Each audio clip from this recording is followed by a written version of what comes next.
Bismillahirrahmanirrahim. Assalamualaikum warahmatullahi wabarakatuh. Apa kabar teman-teman? Semoga dalam keadaan sehat walafiat dan dilancarkan rezekinya. Amin ya robbal alamin.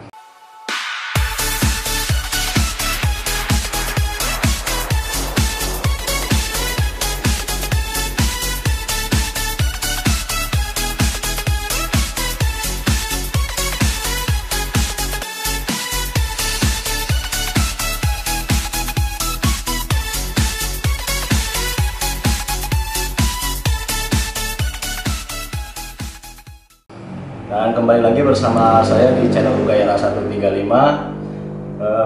Video kali ini saya akan menjelaskan tentang reptil dan cara pengobatan dan perawatannya. Dan mungkin juga teman-teman subscriber ada yang memiliki jenis reptil ya atau mamalia. Cuman video kali ini saya akan menjelaskan tentang reptil. Dan apa sih itu reptil? Dia jenis hewan yang eksotis, yang nggak lazim dipiara gitu. Soalnya apa? Kalau reptil ini satu jenis hewan yang jarang dipelihara oleh manusia, teman-teman yang lain gitu. Terus semisal kucing kan banyak yang dipiara gitu kan. Kalau ini kan ular ya, karena ular itu sering dibilang juga hewan yang sangat menakutkan gitu. Dan ada beberapa orang juga masih senang sama ular gitu kan. Jadi kalau memelihara hewan itu kan tergantung hobi ya, tergantung kita senangnya hewan apa nih yang mau kita pelihara gitu kan. Kalau misalkan saya sih hewan apa aja saya senang gitu kan, cuman saya lebih ke reptil dibanding ke yang lain gitu. Nah, hewan reptil ini dia contoh salah satunya itu kan ular. Ular kan yang bisa disebut juga nggak lazim dipiara ya, karena dia itu juga termasuk hewan buas ya. Walaupun dia dibilang jinak atau misalkan dia bisa diajak main lah, bisa diajak tidur bareng lah gitu kan. Tapi tetap ya, kalau ular itu dia mempunyai sifat liarnya gitu. Di waktu dia lagi stres atau lagi lapar. Walaupun si ular ini bisa jinak dan bisa dimainin sama kita, itu tetap ada waktu-waktunya dia nyerang ke ownernya. Karena udah beberapa kali juga hewan peliharaan saya termasuk ular ini banyak di sini yang jinak, tapi tetap ada yang nyerang saya gitu kan. Nah, jadi itu kan salah satu contoh dari jenis reptil ya. Dan untuk perawatan ya, kalau misalkan perawatan untuk ular atau sejenis reptil lainnya, jadi kalian harus melihat kondisi dan situasi kandang yang mau ditempatin sama peliharaan kalian. Nah, reptil ya, contoh ular. Kalau misalkan kalian memiliki hewan ular, jenis hewannya ular itu mau kecil mau gede, tetap kalian harus memperhatikan kandang gitu kan. Nah, jadi salah satunya itu kandang harus bersuhu normal ya, stabil lah istilahnya gitu. Ada panasnya, terus ada dinginnya. Dan untuk kebersihan kandang minimal itu seminggu 2 kali kalau misalkan kalian teman-teman sempat membersihkan kandangnya. Dan emang kalau misalkan kita mempunyai peliharaan itu harus bisa benar-benar sempet, karena apa yang kita pelihara itu juga sama tanggung jawab teman-teman juga gitu kan.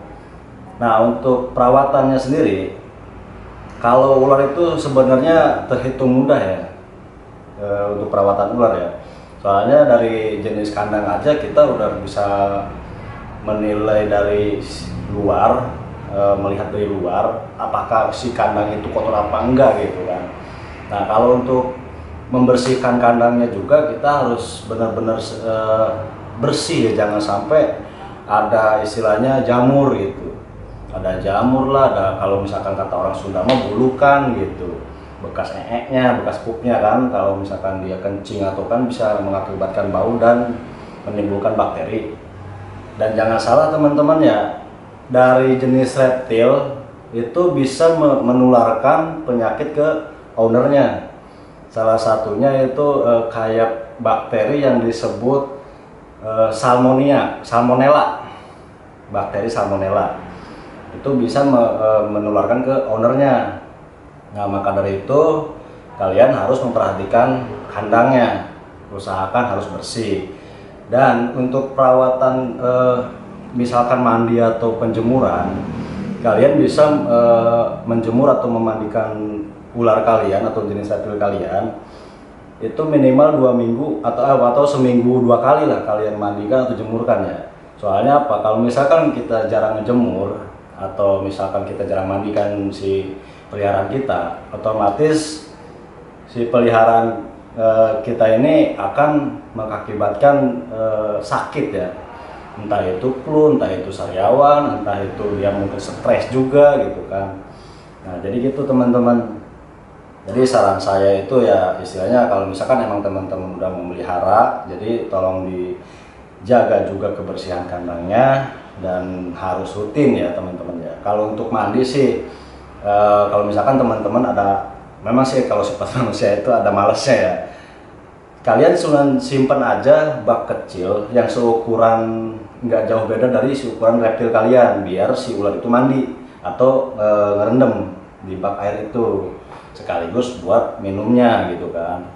Nah, kalau untuk pencahayaan atau penerangan, kalian bisa pakai lampu yang khusus reptil ada. Dia itu sama aja karena panas matahari, karena suhunya itu benar-benar panas ya. Kalau misalkan itu juga harus di waktu, jangan sampai nyala terus 24 jam karena bisa mengakibatkan ular kering dan dehidrasi terus mati. Itu yang harus diperhatikan. Dan untuk alas dan ulus ke alas kandang itu sebenarnya banyak sih ya media yang bisa dibuat alas untuk kandang ular ya. Contoh yang di belakang saya ini kan ini semuanya tera ada ularnya, dan saya ini memakai alas dari kardus dan sebagian ada yang dari koran, kecuali yang di luar area ini ada yang pakai serbuk kayu ya. Dan untuk alas tersebut, jadi kan kalau misalnya koran itu kena air aja langsung habis. Kita nih baru digelar nih di dalam kandang, terus ular masuk, air masuk, otomatis ular nggak bisa diam tuh selama dia belum bisa nyaman gitu kan. Otomatis ular masuk ke air, naik lagi, turun lagi ke alas, otomatis kan alas akan rusak. Nah, jadi untuk ular yang gede-gede kayak gini, saya memakai kardus. Karena apa? Jadi untuk kardus itu dia sangat istilahnya agak kuat lah dari air ya, jadi nggak langsung habis gitu. Cuman untuk dari kotoran dia cepet kering. Jadi kalau misalkan si ular kencing atau pup ya, dia langsung kering ke isap gitu sama si serat kardus gitu kan. Ini kita pakai kardus bekas. Dan untuk misalkan nih kita bingung nih, kan perawatan sudah, pencegahan agar si ular atau reptil teman-teman yang pelihara itu tidak gampang terserang penyakit ya. Nah, jadi yang tadi saya bilang, jadi si ular itu harus rutin selama kalian pelihara, harus ada penjemuran dan mandi, apalagi treatment buat untuk ular yang susah makan gitu kan. Nah, kalau untuk susah makan ini, kalian pencegahan dari ular agar bisa hidup terus dan bisa langsung makan lagi, kalian harus bisa menggunakan media atau bahan dari daun pisang kering ya, masukin ke dalam kandangnya, dan jangan sampai si kandang itu berinteraksi langsung dengan orang-orang lewat di sekitar. Nah, kenapa? Dia akan merasakan terganggu karena si ular atau si reptil teman-teman ini dalam masa penyembuhan. Jadi usahakan kalau misalkan kandang teman-teman seperti ini pakai kaca, kalian tutup pakai kerai atau pakai apa biar si ular nggak melihat ke area luar. Karena apa? Kalau dalam ruangan itu pasti ada lalu lalang orang ya yang melihat yang keluar masuk rumah atau kandang gitu kan. Nah, untuk jangka waktu istilahnya itu karantina ya, biar dia itu mau makan lagi gitu. Itu bisa dalam 1 minggu atau 1 minggu lebih. Nah, untuk pengetesannya, kalau misalkan kita udah dalam 1 minggu, si ular kita keluarin dulu, mandiin, terus jemur. Setelah itu teman-teman dites pakai hewan yang bernyawa dulu, hewan yang hidup dulu, jangan sampai dicoba pakai hewan yang mati. Karena si ular kan istilahnya dia mendeteksi gerak dan panas, hawa panas, karena ular itu kan berdarah dingin ya, jadi dia mendeteksi hawa panas ya. Kasih tikus atau ayam kecil atau apalah yang misalnya si teman-teman ada stok buat makan ular gitu kan. Nah kalau misalkan si ular udah ada kelihatan ada nafsu makan, dia udah mulai ngendus-ngendus. Misalkan ini jenis pakannya dan ini ularnya yang tadinya mau makan. Kalau misalkan kita deketin si ayam atau tikusnya, si ular akan mengendus-ngendus dan menjulurkan lidahnya. Dan kalau misalkan si ular belum bisa makan atau belum mau makan, dia akan membalik badan. Walaupun si pakan ini deket-deketin terus, si ular tetap nggak mau makan. Nah, di situ kalian harus ganti cara untuk supaya si ular bisa makan ya. Kalian bisa merendamkan si ular dengan air sirih, daun sirih.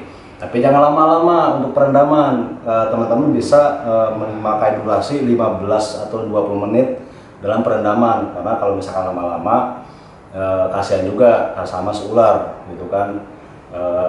Itu juga air bukan pakai air dingin, tapi air hangat.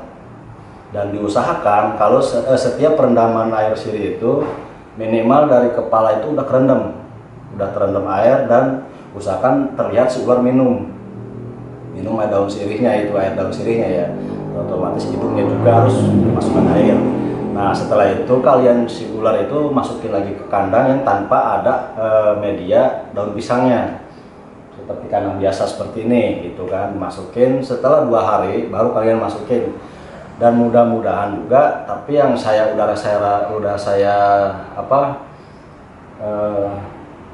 cara pakai cara yang tadi itu alhamdulillah si ular mau makan gitu kan. Banyak banget yang kejadian seperti ini teman-teman. Nah makanya banyak juga yang nanya, kalau enggak ini gimana sih ular biar cepat bisa makan, terus gimana sih cara biar dia tuh nafsu makannya bagus gitu kan. Nah ada juga yang bilang, bang misalkan ular nih dipus bagus enggak katanya gitu kan. Kalau saran saya sih nggak bagus, karena apa? Akan mengganggu pencernaan si ular, atau dari detak jantungnya dia itu bisa lemah gitu. Karena apa? Dari postur tubuh ular aja kalian lihat, ular kalian itu ada berapa meter atau berapa senti. Jadi jangan sampai berlebihan dari diameter perut ular, jangan sampai lebih dari 2 jengkal dari kepala sampai ke perut gitu ya. Otomatis ular kalau misalkan kelebihan makan itu akan mengakibatkan ular stres, terus yang makanan yang udah dimakan akan dikeluarin dan akan lama banget untuk si ular mogok makan, akan terulang lagi mogok makannya gitu ya. Nah kalau untuk penyebab sakit, dari reptil itu biasanya yang umum saya temuin itu biasanya dari pilek dan sariawan gitu ya. Nah untuk pileknya biasanya dia suka kayak kita bersin, terus kadang juga dia suka ngagetin sih emang kalau ular bersin ya. Kita cari-cari siapa yang bersin gitu, tapi emang itu ular karena apa? Suara bersinnya itu hampir sama gitu kan. Nah kalau misalkan si ular bersin, kalian harus segera untuk mengeluarkan si ular dan memindah kandangkan ular ke kandang yang baru gitu kan. Nah setelah dipindah ke kandang, ganti harinya, keesokan harinya teman-teman harus memandikan, tapi jangan sampai kelamaan. Cukup dia ngerendam sebentar aja, 10 menitan kalian jemur, tapi jangan terlalu panas gitu kan. Hanya ke angin-angin aja biar dia merasa nyaman dan tidak merasa stres gitu kan. Nah untuk yang pilek tadi itu diusahakan si kandang harus langsung dibersihin. Karena apa? Itu juga sama, dia mengeluarkan bakteri dari ingusnya dia gitu. Bakterinya itu bisa menular ke ular yang lain atau ke ownernya sendiri, karena itu membawa bakteri gitu kan. Nah untuk penyembuhan kayak tadi direndam pakai daun sirih ya. Soalnya apa saya sebut daun sirih? Setahu saya daun sirih itu sangat bagus ya buat ular aja bagus, buat manusia aja bagus, apalagi buat ular atau reptil lain gitu kan, sama aja. Dan untuk perawatan ini apa-apa atau pencegahan yang ular sakit atau agar jadi sehat terus, kalian harus memperhatikan kandang dan suhu kandangnya gitu kan. Untuk pengobatan atau dan bahan apa saja gitu, apa saja yang teman-teman perlukan di saat peliharaan teman-teman sakit, itu kalau misalkan di rumah kalian itu tidak ada obat atau semacam apa namanya antiseptik atau lah apa ya yang bisa untuk dipakai di pengobatan ular atau reptil lain, kalian cukup mencari daun sirih aja, karena itu daun sirih yang paling satu efektif dan satu mujarab banget gitu kan buat penyembuhan gitu kan. Dan kalau misalkan teman-teman deket dengan penjual atau kios obat-obat khusus reptil, kalian bisa belanja di situ dan tanyakan obat untuk flu. Itu ada saya satu botol lagi, cuman dikarenakan itu dosisnya terlalu tinggi, jadi saya nggak pakai. Karena apa? Bisa mengakibatkan si ular mati ya, karena dosis yang terlalu tinggi walaupun si ularnya gede gitu kan. Nah, kalau untuk bahan sih menurut saya nih ya, kalau dari saran saya cuman satu aja. Saran saya sih dari dua. Yang pertama kunyit ya, kunyit yang diparut. Terus yang kedua daun sirih. Tapi kalau teman-teman mau pakai daun sirih, ya saya juga menyarankan sih jangan sampai mengambilnya langsung dengan tangan kita gitu kan. Istilahnya apa ya, kalau misalkan si daun sirih ini tanamannya di taman di rumah orang, terus kita minta, kata yang punya rumah ada ambil aja. Nah itu teman-teman jangan sampai mau ya, biar kita itu menghargai juga yang punya rumah, satu. Yang kedua, biar si tanamannya nggak mati, karena nggak tahu mitos nggak tahu apa, ini pernah kejadian. Jadi ketika kita mau ngambil daun sirih itu di rumah orang, minta diizinin buat ngambil, terus kita ngambil metik, ganti hari si pohon sirihnya ini mati gitu. Dan banyak yang bilang jangan sampai, ya kalau bukan yang nanam atau yang punya rumah, jangan sampailah ke teman-teman yang ambil gitu, minta tolong aja buat diambilin gitu kan, jangan sampai kita sendiri yang ngambil. Nah kalau untuk kunyit sih mungkin di dapur juga, di dapur teman-teman pasti ada lah ya kalau kunyit ya. Secukupnya aja kalian parut, terus dipakai air hangat, disaring dulu, baru dipakai box CB, box kontainer ya.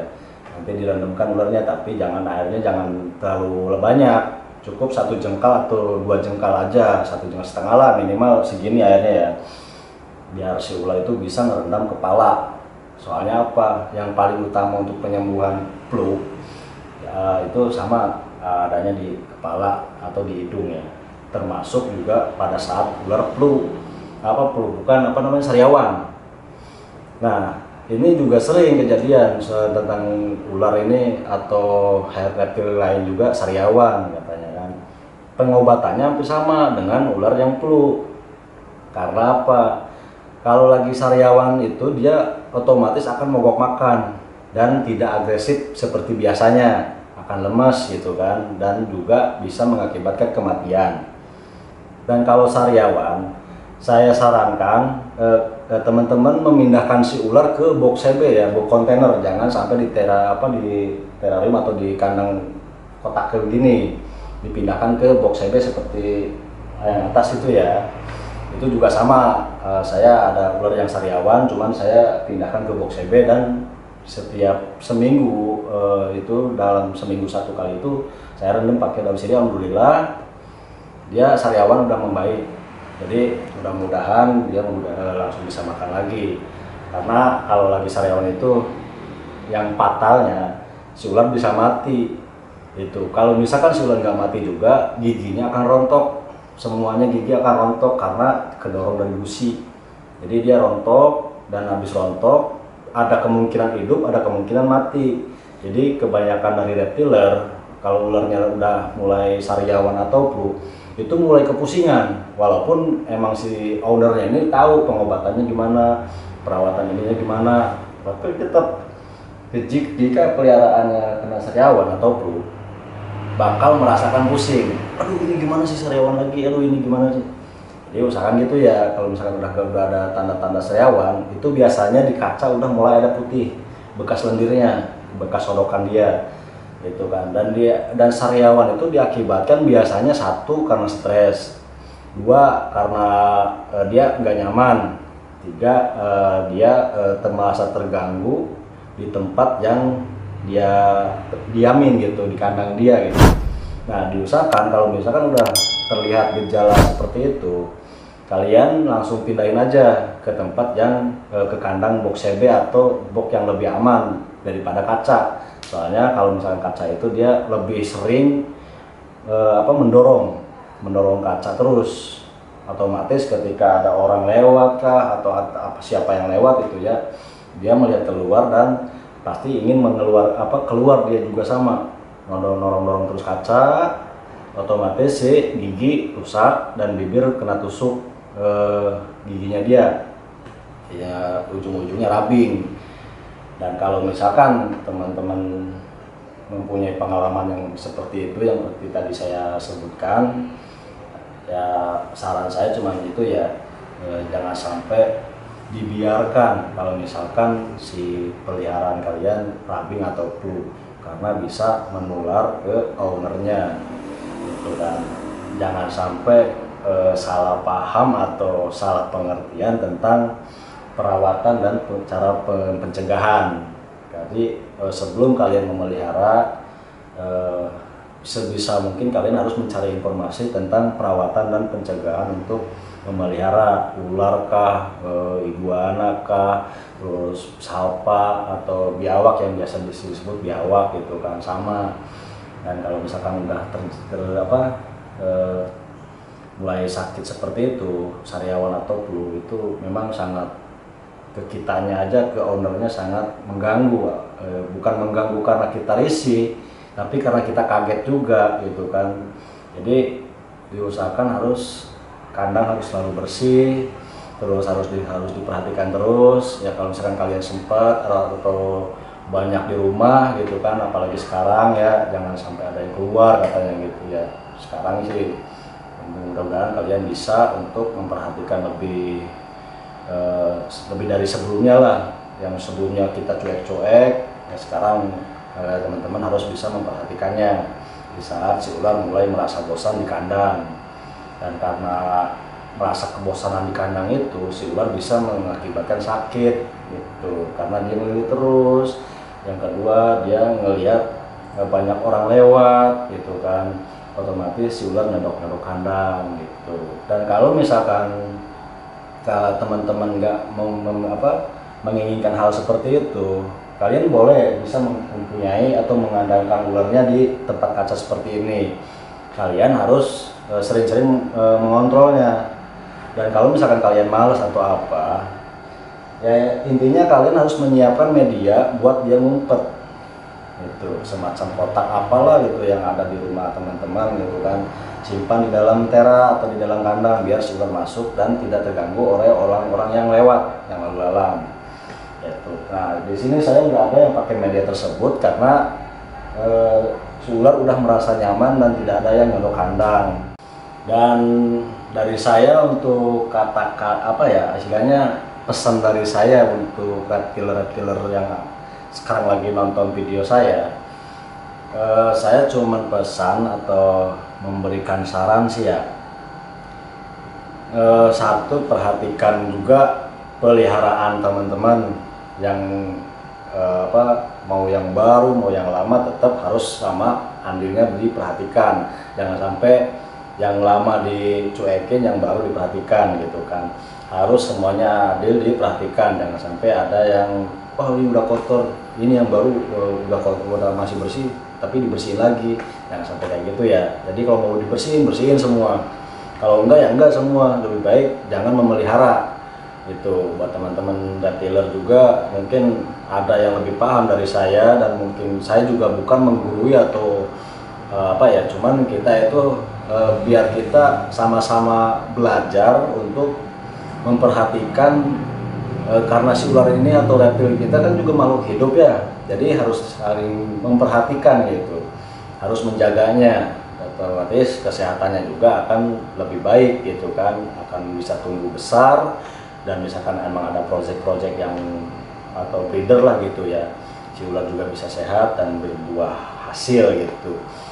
Dan mungkin dari saya cuma segini aja ya. Kalau misalkan ada yang kurang paham dari penyampaian saya, kalian bisa tulis di kolom komentar.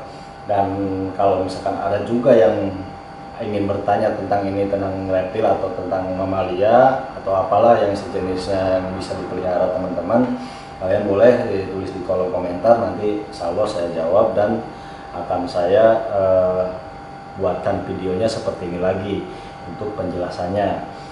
Dan yang lebih utama sih ya, perhatikan kandang hewan peliharaan kalian, jangan sampai kalian mencuekannya, karena peliharaan itu otomatis kalian yang mau untuk memeliharanya, jangan sampai mencuekan dia. Ular itu juga sama, makhluk hidup ya, jadi kalian langsung memperhatikannya dari makan, minum, mandi, jemur. Oke, cukup sekian dari saya. Mohon maaf kalau misalkan ada kata-kata yang kurang berkenan atau apa istilahnya ya, ada yang salah paham tentang pengertian ini atau penjelasan ini. Saya mohon maaf yang sebesar-besarnya, kita sama-sama belajar.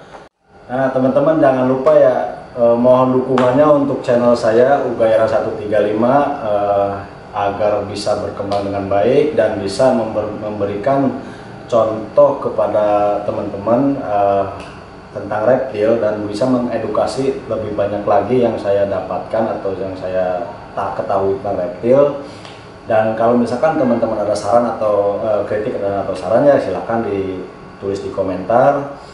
Dan jangan lupa di subscribe, like, comment, and share bila ini bermanfaat dan apa ya istilahnya, teman-teman bisa memperhatikan atau bisa mengingatkan apa yang saya tadi ucapkan ya, untuk kebersihan dan perawatan ya. Nanti emang di konten ini saya bertujuan untuk edukasi, jadi saya lebih banyak membuat konten tentang edukasi tentang reptil. Dan nanti mungkin kedepannya akan mamalia juga akan saya review ya, akan saya edukasikan. Dan itu aja sih ya teman-teman, jangan lupa subscribe, like, komen, dan share. Mohon dukungannya dan mudah-mudahan kita apa ya, bisa lebih baik dari yang sebelumnya. Oke, akhir kata, assalamualaikum warahmatullahi wabarakatuh.